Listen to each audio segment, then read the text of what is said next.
Give it up for Joe!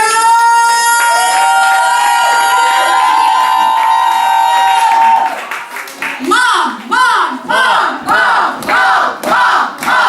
Mom! Mom! It's a very special day for mothers when they... Okay, all right.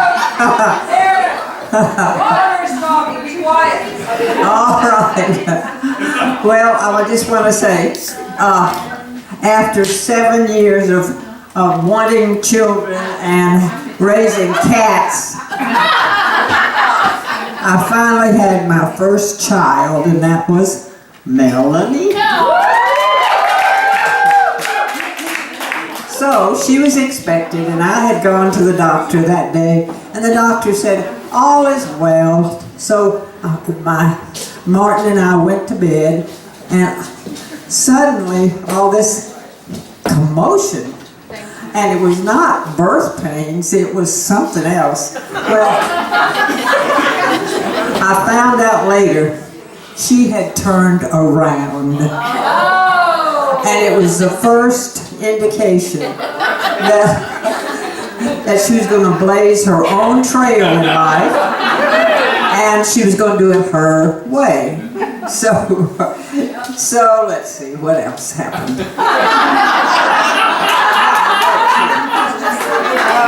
I can't even read it, can I? Anyway. You mean a whole life for you? Oh, I can get some light. Here, I'll hold you a Maybe, why don't you read it? No, Joan, you read it, we want the truth.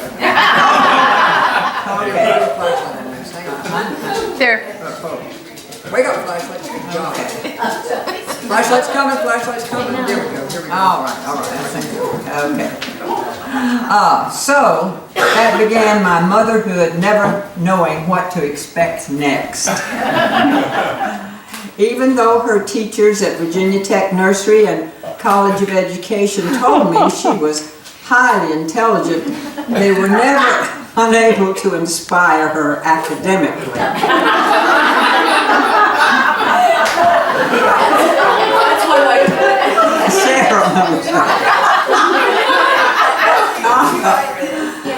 The first downturn came in the 6th grade when she decided that school was not for her.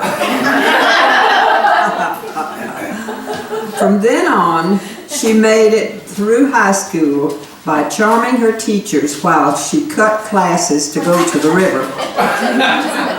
She never went alone, and so Sarah may have been one to go. Sarah was too young. Oh, okay. Much too young. So she took some others to rapids. While she wasn't inspired academically, she was musically passionate, almost from the very beginning. She played a record player ad nauseum. Before grammar school, she picked up the ukulele and then the guitar. Her first original song was My Banana. And then Grounded, which is my favorite. Then came performing, and songwriting became her lifelong love. Today we're here to celebrate Melanie's 60th birthday. It would have been easier to have had a more traditional first child.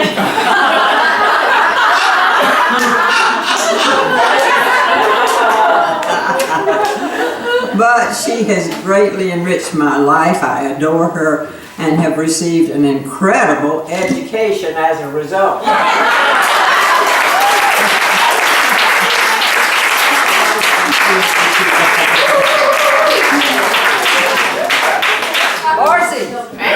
Well, I was trying to figure out where to start with memories, and so I thought I might tell you all about a Melanie that probably few of you know, and that is Melanie the caregiver.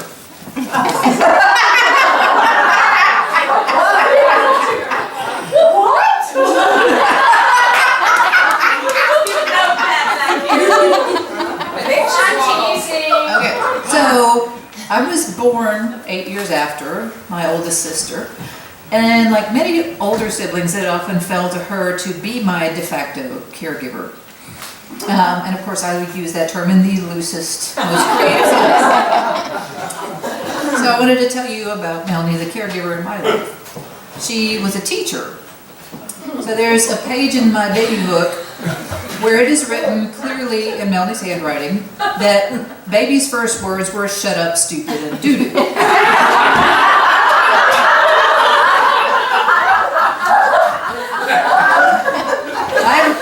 I'm skeptical that those were in fact my first words, but if they were, I knew who taught them to me.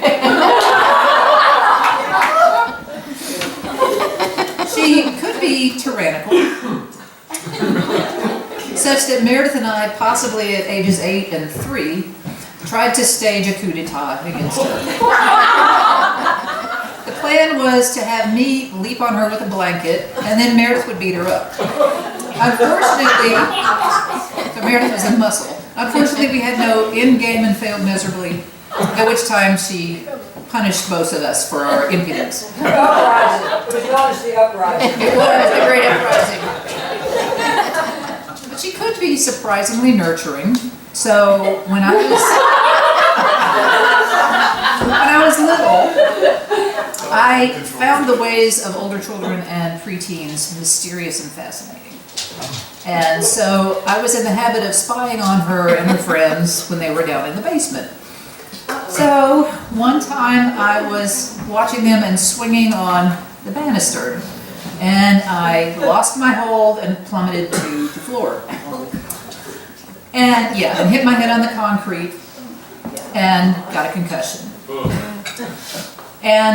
But as a result, Melanie crept in bed with me and stayed with me the whole night to take care of me. And there are photographs of this.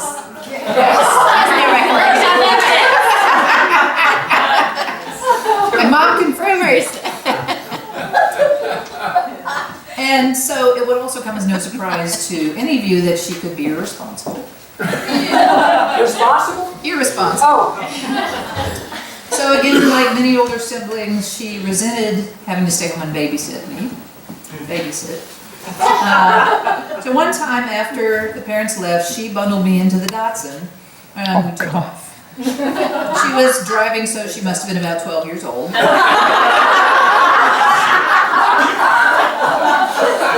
Which would have made me about 4. And so we picked up Carol White, and they took me to the movie Love and Death, which, as I recall, has nudity and sex in it, but I digress. And afterwards, they took me to High's Ice Cream and bought me a mint chocolate chip ice cream cone to bribe me, so that I wouldn't tell them. But there was also a time when I called upon her to defend me, and I must have been about 12, and I bought home the Donna Summer album on the radio. Yes. And my mother was horrified and furious at me that I had bought home such a wicked thing. So I called Melanie, who was living in Alabama at the time, and asked her to call and calm Mom down. Now, it strikes me as kind of ridiculous now that I assumed she would be a voice of reason with Mom. But somehow I kept the album. So I've never been as adventurous as Mel, and more the quiet type to stay in my room and listen to Pink Floyd. But nevertheless, she blazed a trail. Some might say she scorched the earth. So that there was literally nothing I could do as a teen that would in any way faze my parents. And though it's not in my nature to seek role models, because of my daddy primarily, he, to my mom's chagrin, never taught us to be respectful to older adults. But, I have found in later years, perhaps reluctantly, that we actually think a lot alike, which is kind of cool. So, here's to the first female jackass. Johnny Knoxville has nothing on you.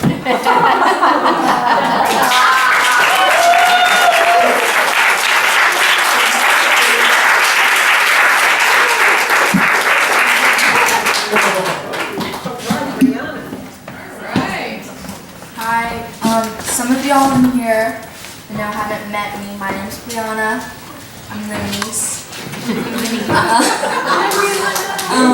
Yes, so I come over the summer for a week and stay with my Aunt Mel and my Aunt Lynn. I don't know where you are, but you're somewhere. There she is.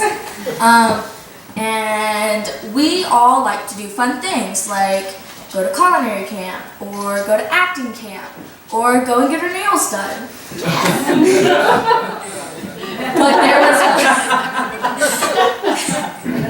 But there was one time when Aunt Mel took me to the grocery store and she said, buy whatever you want. So I intended to buy the whole store. I bought like 3 whole pies, like 6 bags of chips, some goldfish, brownies, ice cream, all the stuff that I knew I was not allowed to have.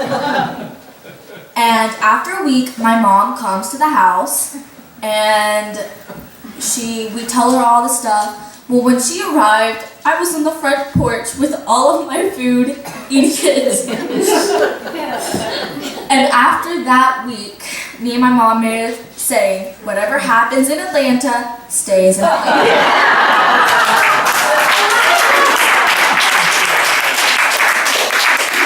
That's not the only time that I got something I knew I was not allowed to have.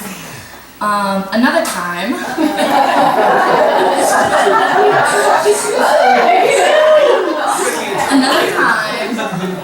we went to, I can never remember it, the farmer's market, the fresh market, either one. The farmer's market, yeah, I never remember it. I bought 2 things that day. A clam that I later named Clammy, and we brought it home in this bucket with tinfoil over it.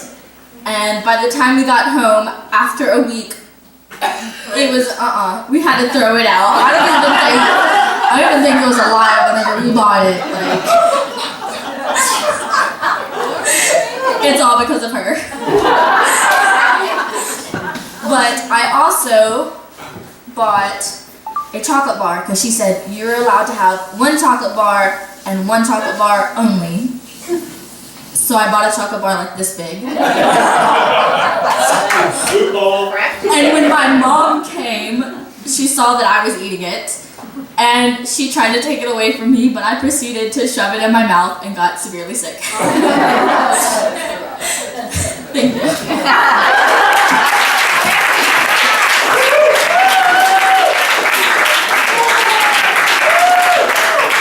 Me, I'm Meredith. I'm Melanie's middle sister. And so when my little sister Marcy was born, my sister was so happy. She brought all the neighbors in. I'm very happy when you were born then. She brought all the neighbors in, and she said, this is my new sister, and she held her, and she brought all of her friends in, and everybody was like, this is a great thing. It was completely different when I was born, however. So when I came into the world, and I'm 3 years younger, she resented my very existence from the moment I was born, naturally. And so she did her best to try to make sure I didn't make it to my toddler years. That was her goal. So, for example, one time I was playing in the pool. In the backyard, we had an above ground pool, and I was playing in the pool.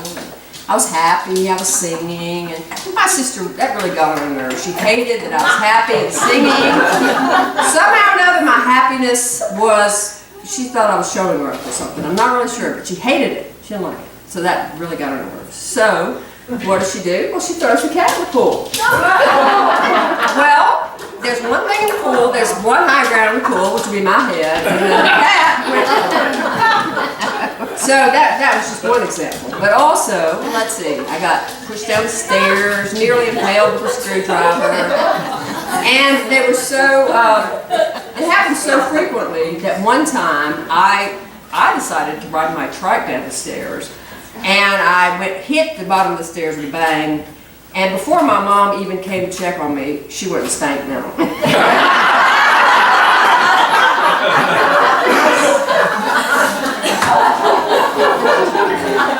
But somehow or another, I made it here. And I'm glad I did. And I'm so glad to be here celebrating my older sister, who tried to kill me. So yeah, I wanted to say one more thing, and that thing is thank you, Melanie. Thank you for being the perfect role model I could ever have.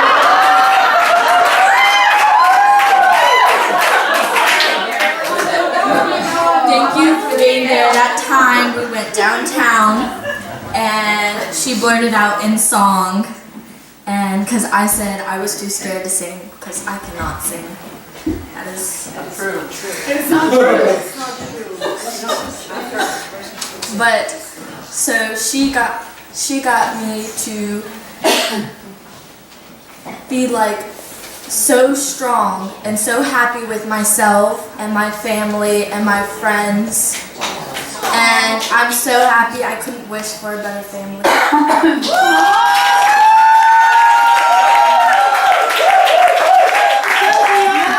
It's not. I just would like to say happy birthday to my sweetheart. And you said that you wouldn't be here without all these people. I wouldn't be here without all these people and without you. And I love you dearly. And so happy birthday to me.